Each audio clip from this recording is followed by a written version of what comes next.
भंडारा जिल्ह्यातील साकोली विधानसभा मतदारसंघ नाना पटोले असल्यामुळे हाय प्रोफाईल आहे।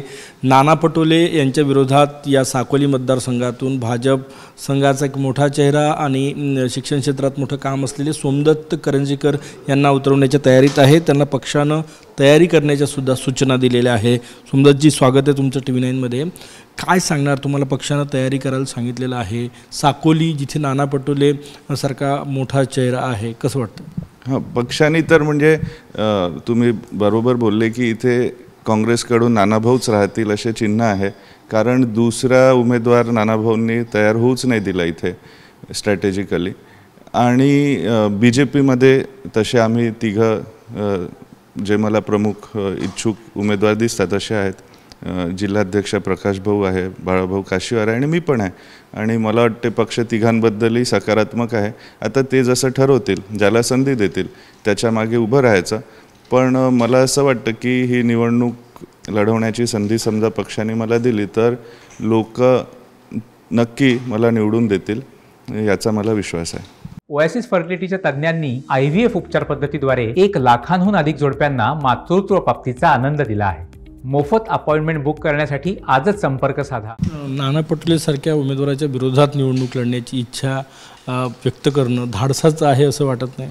नाही, नानाभाऊंशी पण आमचे चांगले संबंध आहेत। नानाभाऊंशी इथे बऱ्याच लोकांचे चांगले संबंध आहेत। 1990 पासून सक्रिय राजकारणात आहेत, म्हणजे आता 34 वर्ष झाले, त्यात जवळपास 25 वर्ष आमदार खासदार असे नानाभाऊ राहिले। पण लोकांना हे माहिती आहे आणि दर निवडणुकीला ते बोललं पण जातं, पण काही कारणाने नानाभाऊ निवडून येतात की पाहिजे तसा विकास या क्षेत्राचा नाही झाला। भरपूर टॅलेंट इथे आमच्या मुलांमध्ये आहे, पण अनफॉर्च्युनेटली इथे काहीच अपॉर्च्युनिटीज नसल्यामुळे, इथे संधी नसल्यामुळे इथून त्यांना पलायन करावं लागतं आणि पुणे, मुंबई, नाशिक अशा ठिकाणी जाऊन किंवा बँगलोर, गुडगाव इथे जाऊन मग त्यांना तिथे करिअर करावं लागतं। इथे त्या संधी नाही, तर आम्ही इतके लाचार झालो का? आमचा मुलगा आईच्या हातची पोळी खाऊन इथे राहून तो आपलं करिअर घडवू नाही शकत का?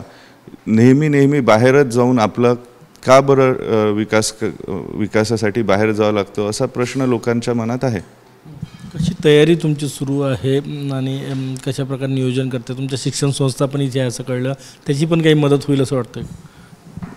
हो, आमचं आता बऱ्याच वर्षांपासून, म्हणजे इथे 34-35 वर्ष झाले शिक्षण क्षेत्रात काम आहे, चांगलं ॲल्युमिनाय नेटवर्क आहे। पण तसंही समाजात सगळे वेगवेगळे कार्यक्रम उपक्रम असो, आत्ता 9 दिवसांची इथे भजन स्पर्धा झाली, त्यात 200हून अधिक गावातून भजन मंडळी आली। आत्ता परवा त्याचं समापन झालं। काल इथे मेगा जॉब फेअर साकोलीमध्ये घेण्यात आला, त्यात 29 मल्टीनॅशनल कंपन्या आल्या, म्हणजे मोठ्या कंपन्या भंडारा जिल्ह्यात पहिल्यांदा आल्या। एकूण 56 कंपन्या आल्या।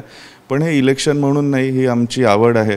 समाजासाठी काय करता येईल हाच ध्यास नेहमी मनात असतो, बाबांच्याही माझ्याही, आणि म्हणून करत आहे। लोकांच्या मनात नाव आहे आणि ते यावेळेस नक्की बदल घडवून आणतील, स्वतःसाठीच या क्षेत्राच्या विकासासाठी बदल घडवून आणतील असं मला वाटतं। संघाचं विदेशात काम, नागपुरातही दायित्व होतं, ते आता विधानसभेच्या रिंगणात, कसा प्रवास?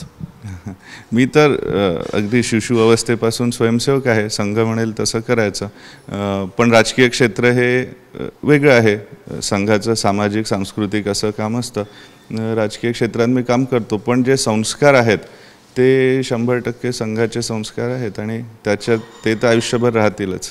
खात्री आहे पक्ष उमेदवारी देईल तुम्हाला इथून?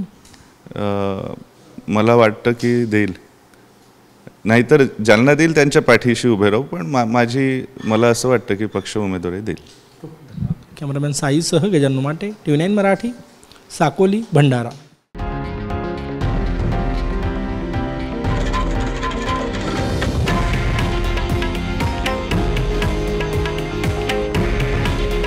हे आहे देशातील नंबर 1 न्यूज नेटवर्क आणि आपण पाहत आहात TV9 मराठी। काळजी तुमची, हित महाराष्ट्राचं।